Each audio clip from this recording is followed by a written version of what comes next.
देश का सम्मान दिल्ली में बैठा हुआ है, देश की बेटियां दिल्ली में बैठी हुई है, कर्नाटक चुनाव के अंदर व्यस्त है। आप देखिए नॉर्थ ईस्ट के अंदर क्या हिंसा हो रही है, मणिपुर के अंदर डबल इंजन की सरकार है, वहां पर चुप साइलेंट, ना नेशनल मीडिया कवर कर रहा है, लोग कवर कर रहे हैं, पूरा देश परेशान है। पहले बात आई थी, आपको पता होगा सीए एनआरसी के दौरान बात आई थी मुसलमानों की, फिर उसके बाद आई किसानों की, फिर आपने देखा ये जो अपना लेकर के आए थे मास्टर स्ट्रोक, बता रहे थे कि हम जो है जवानों के लिए बड़े अच्छी लेकर आए, 4 साल के अंदर आप काम करिए और 4 साल के बाद जो है आप यतीम हो जाइए। उसके बाद जवानों की बात आई, अब पहलवानों की बात आई, सबका नंबर लगा रखा है। आंदोलनकारी हैं, आंदोलनजीवी हैं, परजीवी हैं, जो अच्छा लगता हो आप कह लीजिए, लेकिन हक की इंसाफ की आवाज उठती रहेगी। जितने भी लोग तानाशाह तख्त नशी हैं वो ये समझ ले कि कमजोर आवाज नहीं है देश की। आप देखिए तिरंगे के साथ खड़े होने वाले लोगों का विरोध क्यों करा जा रहा है, क्योंकि मानसिकता हमेशा तिरंगा विरोधी रही है, देश विरोधी रही है, संविधान विरोधी रही। अरे 52 साल तक नागपुर के कार्यालय के अंदर तिरंगा ना फहराने वाले लोग आज कैसे तिरंगे के सम्मान के साथ खड़े हो सकते हैं? ये लोग ढकोसलेबाज लोग हैं, ये चालबाज लोग हैं। आप देखिए जहां कहीं पे भी आप देखिए इमोशनल कार्ड होता है तो रोने लगेंगे, आज मुझको इतनी गाली दी। कर्नाटक का अभी चुनाव होने वाला है, उसमें देखिए मूलभूत समस्याओं के ऊपर बात नहीं हो रही, वहां जाकर के रोते हैं कि हमको गाली दी। आज तिरंगे के सम्मान के साथ यहाँ पे बेटियां बैठी हुई, यहाँ पे खिलाड़ी बैठे हुए हैं, वो आज भी तिरंगे का सम्मान नहीं कर रहे हैं। वो क्यों नहीं कर रहे हैं? क्योंकि उन्होंने तिरंगे का सम्मान नहीं करा, उन्होंने संविधान का सम्मान नहीं करा। हक की आवाज को रखना और बुलंद करना और इंसाफ के लिए अपनी आवाज को बुलंद करना कोई गुनाह नहीं हो गया। और जब तक लोगों के अंदर इंसानियत जिंदा रहेगी, इस देश के अंदर संविधान रहेगा, तो जुल्म और जाति के खिलाफ आवाज उठती रहेगी और आखिरी दम तक उठेगी। और यही हमारे बुजुर्गों ने हमको सिखाया है। जिस वक्त यहाँ पे अंग्रेज मौजूद थे तब भी यहाँ के लोगों ने आवाज उठाई और उनको भी अपने तख्त नशी होने पर इतना ही गुरूर था जितना आज की सरकार को है। कौन?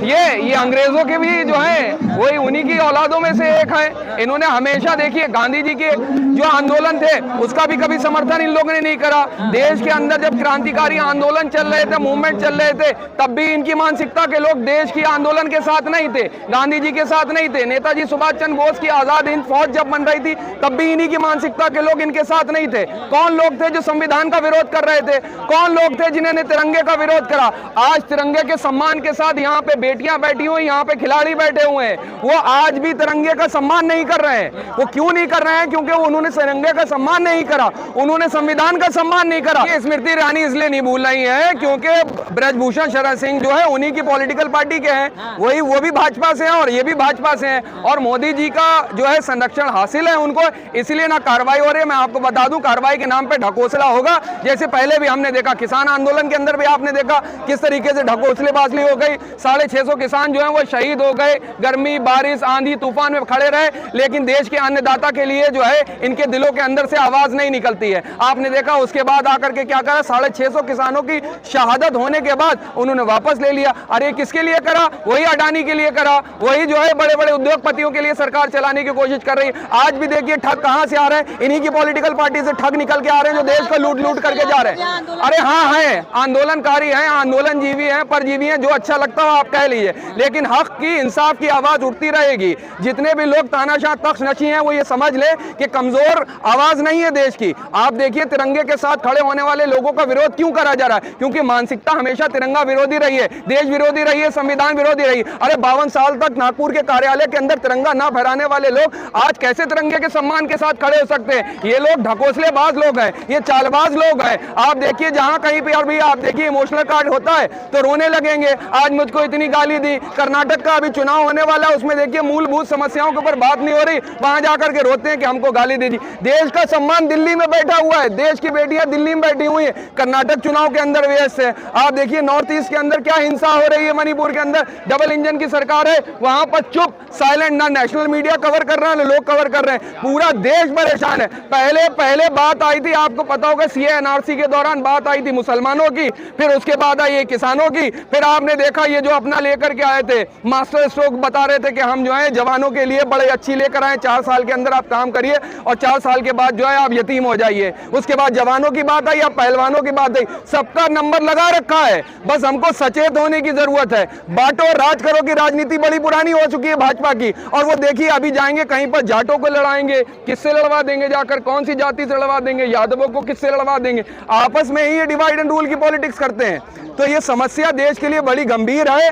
सारी जनता को, देश को जागने की जरूरत है। 2024 के अंदर अगर ये सत्ता नहीं हटी, बड़ी जिम्मेदारी से कह रहा हूं, इस देश का संविधान नहीं बचेगा। आपको संविधान भी बचाना है, तिरंगा भी बचाना है, लोगों की जान भी बचाना है। ये सरकार खून मांगती है। जब तक आप बलिदान देने की सक्षमता अपने अंदर नहीं रखेंगे, ये सरकार के ऊपर जूं नहीं रेंगने वाली। आपको बड़ी जिम्मेदारी से बता रहा हूं। ये बलिदान देते हैं।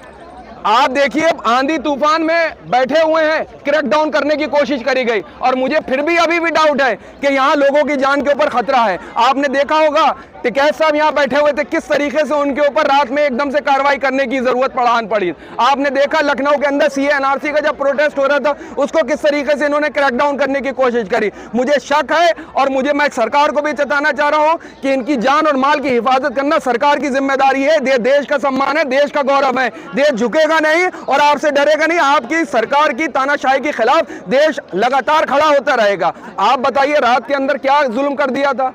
अरे बेड ही तो मांगे जा रहे थे, कौन से यहाँ पे हथियार चल रहे, लेकिन इनके दिल के ऊपर पसीना, इनके दिल के ऊपर, इनके कलेजे के अंदर जरा सा भी अफसोस नहीं जागा कि रात के अंधेरे में जाकर के लोगों को लेटने बैठने के लिए, आंदोलन करने के लिए जो है आप रखने दे रही। और याद करिए, राम मनोहर लोहिया जी ने कहा था कि जब सड़कें सूनी हो जाती हैं तो संसद आवारा हो जाती है, और ये आवारा लोग हो चुके हैं। इनके ऊपर जूं नहीं रोकेगी जब तक आप अपनी हक की आवाज बुलंद नहीं करेंगे। देश में किसकी छवि खराब करने के लिए? मोदी जी के लिए। मोदी जी देश के प्रधानमंत्री हैं, देश नहीं है। देश जो है उनसे ऊपर है।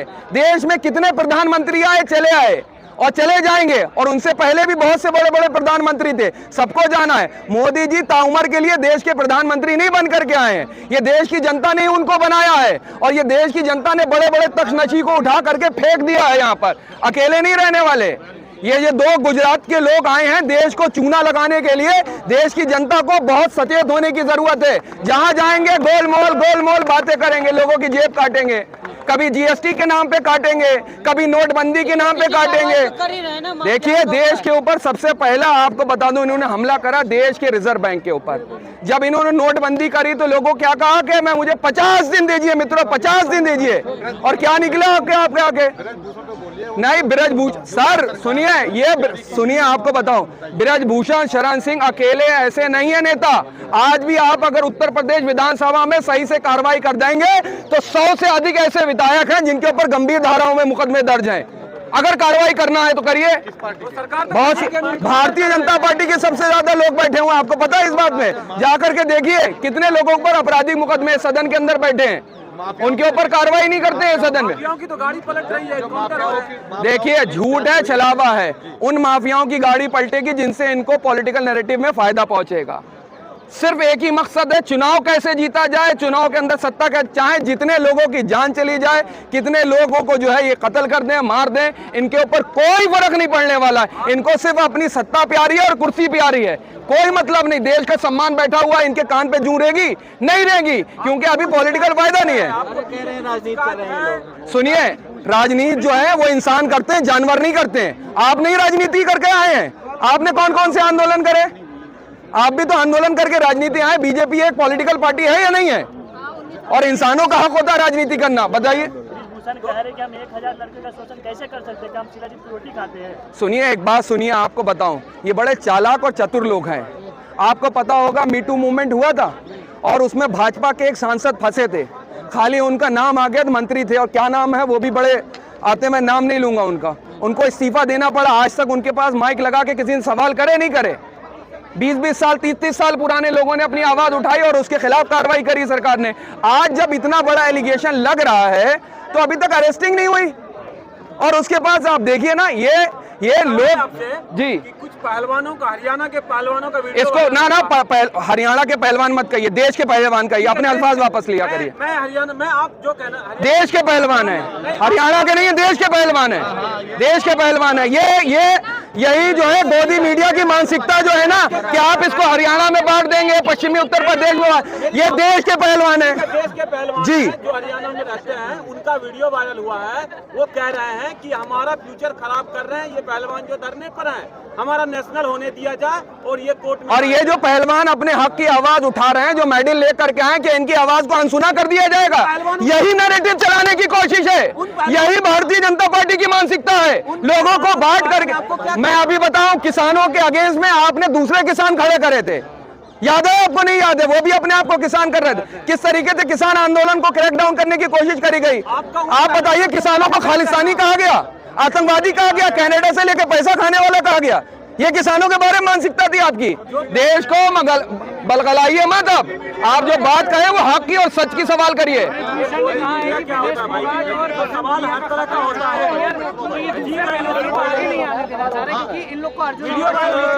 देखिए सुनिए, ब्रजभूषण शरण सिंह से पहले भी रेस्ट्री जो है फाउंडेशन के अध्यक्ष रह चुके हैं, अभी इससे पहले तो नहीं रहे वो, और उनके बावजूद भी वो हटेंगे, उनके बावजूद आएगा तो करेक्ट वो। सर कहा जा रहा है कि ये जाटों की लड़ाई। देखिए फिर देखिए, आप देखिए क्या करेंगे। मैं इनकी पूरी चीजें अभी आपको बताता हूँ। ये किसान लड़ाई बताई जा रही है। नहीं, बिल्कुल नहीं है।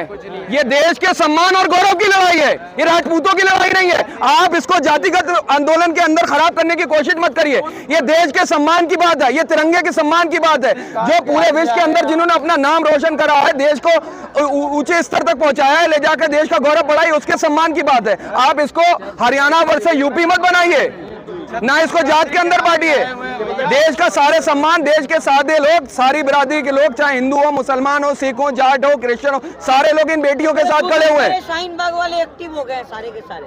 तो शाहीन बाग वाले नहीं, देश के लोग एक्टिव हैं, उनकी अभी अकल नहीं खुल रही है, और 2024 में इनकी अकल ठिकाने आ जाएगी। कर्नाटक में ठिकाने आने वाली है, महाराष्ट्र में ठिकाने आने वाली। जैसे भी हो, बस इनको सत्ता चाहिए, चाहे कैसा भी हो। देखिए मध्य प्रदेश की अभी बात करें, मध्य प्रदेश में इनको मैंडेट नहीं मिला, इन्होंने सरकार जो है अपनी बना ली गिरा करके। कर्नाटक के अंदर में नहीं मिला, वहां पे आपने देखा। उसके बाद महाराष्ट्र के अंदर तो हर तरीके से इनको सरकार बनाना है।